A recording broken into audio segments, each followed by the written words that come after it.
Dang balita, no, mga pensioners, no, ang mga tumatanggap po ng retirement, total disability, ano pa ba, Lisa?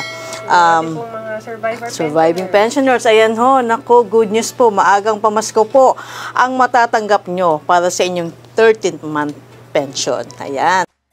Bago tayo magpatuloy, huwag kalimutang mag-subscribe sa aking channel.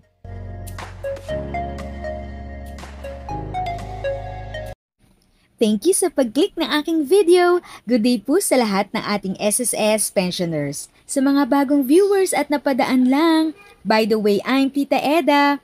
Welcome to my channel.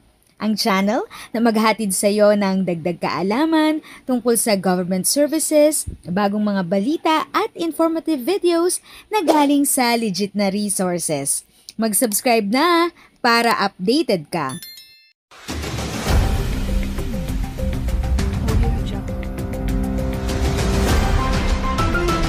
Ang balita, no, mga pensioners, no, ang mga tumatanggap po ng retirement, total disability, ano pa ba, Lisa? Mga surviving pensioners. Ayan ho, nako, good news po, maagang pamasko po ang matatanggap nyo para sa inyong 13th month pension. Ayan. Kailan nga nila matatanggap yun, Lisa? Ayan, by batches nga po yan, Miss Vanjie, no? Yung para ho dun sa ating mga SSS pensioners na may contingency date po between first day up to the 15th day of the month, no? Sa December 1, nyo po matatanggap ang inyong 13-month pension. Fairness po yan. Yan, naku, mga pensioners, no? Abang-abang na po sa ating mga bank accounts natin, no?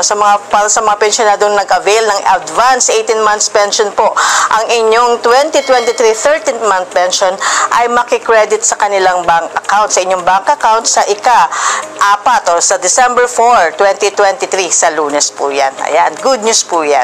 Lisa? Okay, and Miss Vanjie, no, yung para naman po sa mga tumatanggap ng kanilang pension sa kanila pong non-pensionate banks, no, yun, ang SSS po ay makikipag-ugnayan doon sa ating mga pensionate banks para sa crediting ng kanila pong pension hanggang December 4, 2023.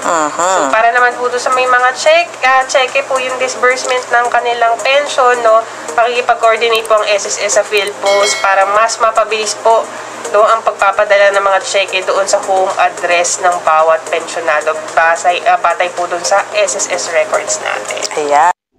Ngayong araw, December 1, ang release ng regular SSS pension para sa mga first batch. Kaya, dalawa po ang inyong makukuha. At Merry Christmas po para sa ating mga SSS pensioners.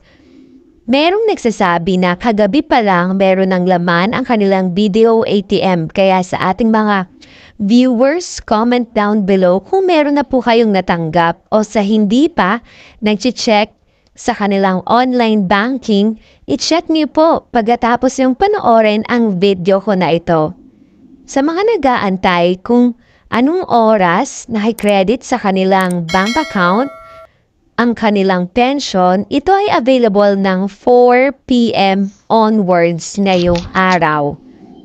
Tandaan po na December 1, ngayong araw, ay para sa first batch na may DOC na 1 to 15 ang release ng 13-month at regular pension.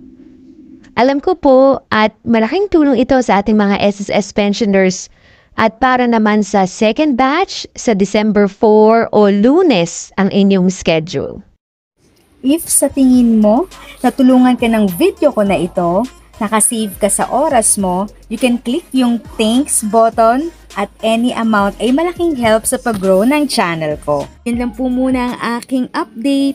Sana ay nakatulong na dagdag kaalaman ang aking shinare today. Ang goal ng aking channel ay mag-create ng awareness. Kung ganitong mga topic ang gusto mo, panoorin mo ang mga videos ko na ito.